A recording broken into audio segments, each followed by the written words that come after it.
I never prepare any scripts for these podcast like videos because I'm too lazy and I don't want it to be hard. But also it comes at the cost of me like rushing through my thoughts and not really thinking about them. And this is probably my third time recording this video again. Like it takes me 5 tries to record a video because I just can't seem to get my thoughts in order. But today I tried to at least list down the things that I wanted to talk about. And those, I have 3 topics. Firstly is potential. Why I hate the word potential. Responsibility. And why do I feel like I'm not doing it enough ever? And lastly is attachment styles. I have a avoidant dismissive attachment style. And I think I should get started. So why do I hate the word potential? Since the dawn of time, since I was a wee baby, in elementary school, in my high school, like academically, I was okay. I was above okay, but I wasn't excellent. I was just barely, always like barely in honor rolls. I would get 93s, 94s, never 95, never enough to reach the honor roll. And like for as long as I can remember, my parents would always tell me that if you just pushed a little harder, you can make it. If you just like throw yourself more into this academic thing, you'll be amazing. You'll be top one even. And I believe them. And like I think for my last couple of years in high school, my what sophomore and senior, I think you call it, grade 11, grade 12, I really tried to like excel. I was a STEM student, and I at the beginning I liked it was fine, but then I started to neglect my volleyball, my varsity life. And I think ever since I started varsity too, I would always like my coaches would always be like, if you just jumped a little higher, if you just were just a little bit faster, if your arms were just a little bit stronger, if your form was just a little bit better. But they would never like tell me what to do. Like, how do I fix my form? How do I jump higher? Stuff like that. So just those like almost but not really there. That's what I've associated potential with.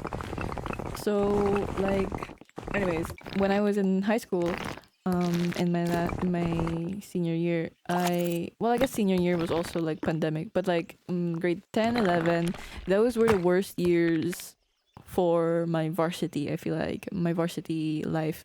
I was first six for volleyball. Like I was first six for those years. But then I think my coaches noticed like my performance wasn't really the best. So I got benched because I wasn't attending my training enough. I wasn't just my I was okay, but I wasn't enough. I wasn't enough for the team. So they had to bench me, and I was like okay with that. My fan now. I'm sorry, it's just getting hot in my room, but yeah. So that was high school, called high school academically and sports wise. But in my hobbies, I think like in my art, I never felt that pressure to be, or yeah, it is like a kind of a pressure, right? When people tell you, oh, you have the potential to do something, oh, why don't you try harder? I never felt that way. I just wanted myself to like improve. And it's different. I feel like it's different when people in your immediate surroundings or area or whatever environment tell you that you have potential, and then you yourself feel that you have potential. Because academically, I never believed anyone that I had potential to do better. I never believed them. I was just like, okay, I mean, I guess I'll try harder. But in art, I was always like, man, if I just push myself a little more, I know I can be good. I'll be good at this. And that was how I felt with my art. And maybe that's why I like until to this day I still feel that way. And maybe that's why I don't really care. Or I mean, I used to not care, but you know, streaming is like a platform where you just expose yourself. Not just streaming, but like content creation in general. You just expose yourself to criticism. So I had to be okay with that. And that was I feel like that was the first time I really felt like when I started streaming, people were actually looking at my art. I don't think I've ever had that until I started streaming. I mean, sure, I had my arts teacher, but he would never tell me like, you have potential, you have potential. He'd just be like, he'd take my art for what it is and help me, I don't know, to elevate, or help me, teach me, guide me, you know, as a teacher does to improve my art. He'd just take me at face value. And I loved my art teacher for that, because I never felt pressured to be more than what I was. But now I feel that pressure again, with streaming and content creating, and like, because a lot of, not what I don't want to say a lot of people, but like several people have told me that there's something here. You can be something. You can be someone. And to that I say, I am somebody. And these people, they don't have any like negative intentions when they're telling me that, right? It's just what they see. They're inspired, and I am flattered that they are inspired by me. I'm not. This is not a self glaze, okay? I'm just stating facts here, okay?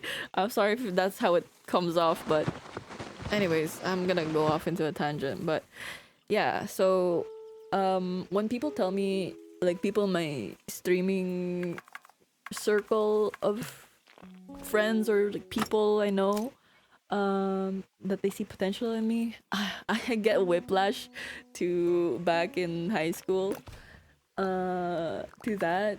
And now I'm like over exerting myself too much. I feel like I'm trying too hard, and I feel like I don't come off as genuine anymore. I don't know. I don't know if I ever came off as genuine, but um I feel like in streams these days I try too hard to be funny, and too hard to play a certain character. Or maybe I'm just overthinking it. Maybe that's just me, you know, but I don't know. It's just something that maybe it's also imposter syndrome that I'm trying to fight right now, but I don't feel like I I don't feel like I am worthy of their like view of me. That is the imposter syndrome part. But the potential hater part is just like, please, I just want to be where I am and be happy about it, you know. I guess this video will also be longer than usual, but anyways, I don't want to talk about that anymore because I'm already 9 minutes in. The next thing I wanted to talk about is responsibility, because growing up as the eldest sibling, or one of the older siblings, and the only girl in the family, I've always taken like, I've always had responsibilities to housework, or to my siblings, to like watch over them, or make sure they don't kill themselves. Sorry, YouTube. Or anything like that, right? And now that I don't live with my parents. Anytime my mom would call me, anytime, she would ask me, "Did you do the dishes? Did you do the laundry? Yada yada yada yada yada. Turn on the lights in the garage, blah blah, all that." And it pisses me off. It pisses me. I know. She's only concerned. She doesn't get to talk to me as much because I'm always busy. And that's just her way. That's her way of like showing her concern, and but it just makes me feel like all those years of being hyper independent is like you're telling me what to do even though I'm already doing it. That type of thing, you know. And that's a very short section of a little rant about my mom, I guess. So the next thing I wanted to talk about was my attachment style. I didn't know my attachment style before making this video. I didn't, but I had a feeling it would be avoidant. So people with a dismissive avoidant, that's specifically what I have, tend to avoid intimacy and closeness with other people, whether that's parents, partners, or friends. They're fiercely independent and autonomous and often use defensive techniques to avoid depending on others. It's the opposite of anxious attachment, in which people often experience high levels of self-doubt and chase after validation and closeness of others. I think that I have this type of... It's Valentine's, so I'm talking about this and how this has affected my relationships. I think I have this because, well, not just my parents, but also because of the friendships that I've had, or relationships in general that I've had over the years. When I was a wee baby, when I was a child, I would often get like bullied by my neighbors for wanting to like play with them or get close to them, and like there were only really two of my neighbors that would like to hang out with me, but even then I felt like they didn't want to hang out with me. So like that created a lot of insecurity in me growing up, especially when it comes to making friends. And not only that, when I was in high school, I had a friend group that if you've been to my streams, I've talked about it before, but they were kind of like, I was only friends with them because I was in that school for so long. I was there since preschool, primary school, and they were there too. So like, proximity type of thing. And I was starting to feel very like isolated from that friend group, so I decided to confront them. And when I confronted them, a lot of my feelings were dismissed and unregarded as important and regarded as unimportant. Sorry.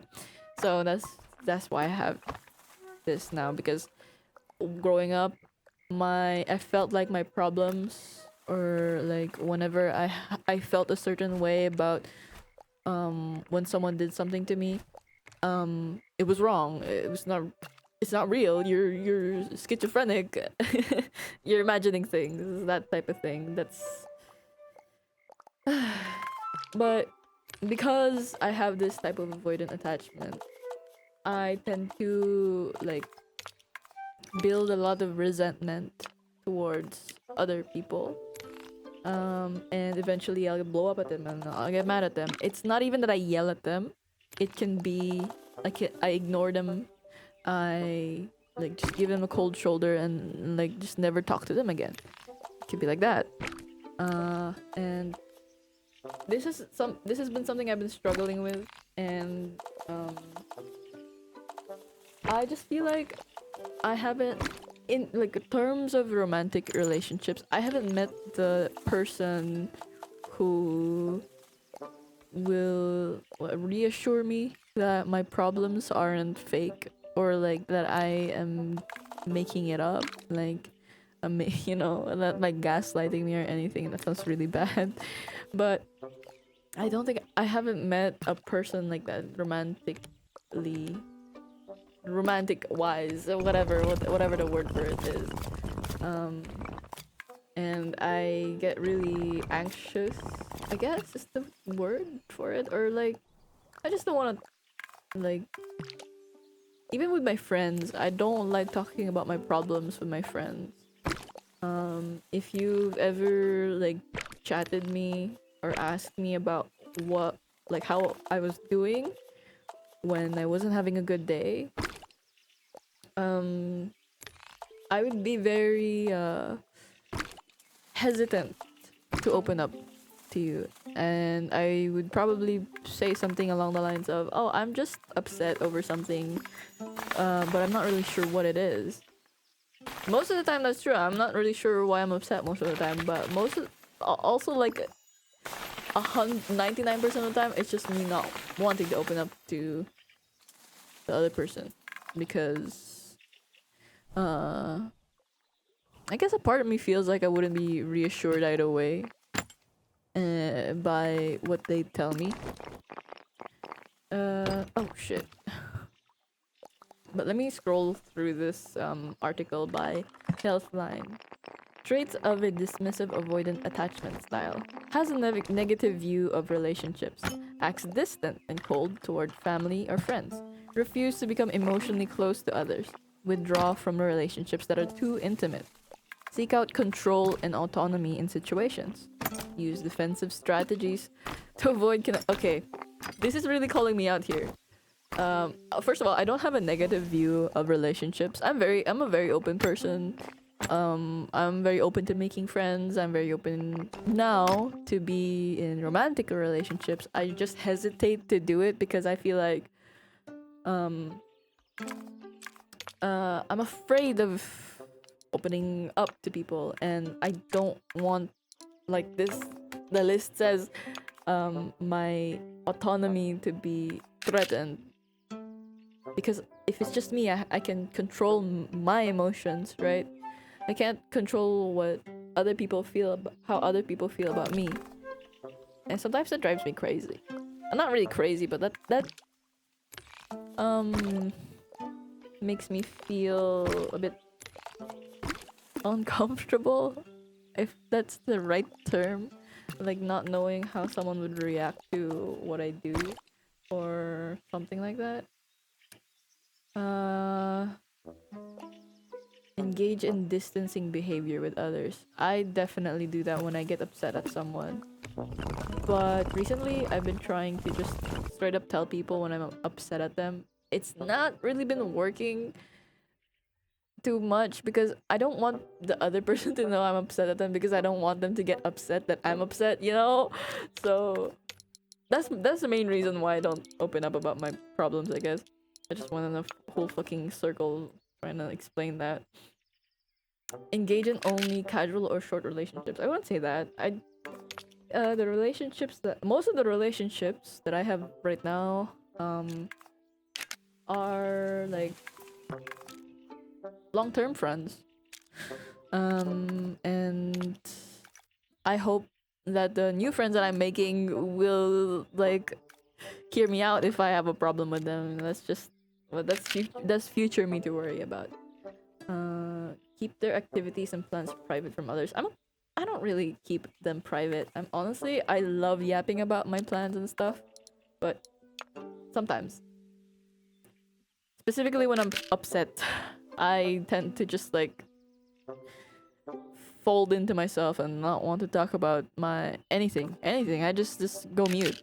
Anyways, that's all I wanted to talk about. I could probably yap about this for a little bit more, but I think I'm over going overtime on my 10-minute allowance for my yap session today.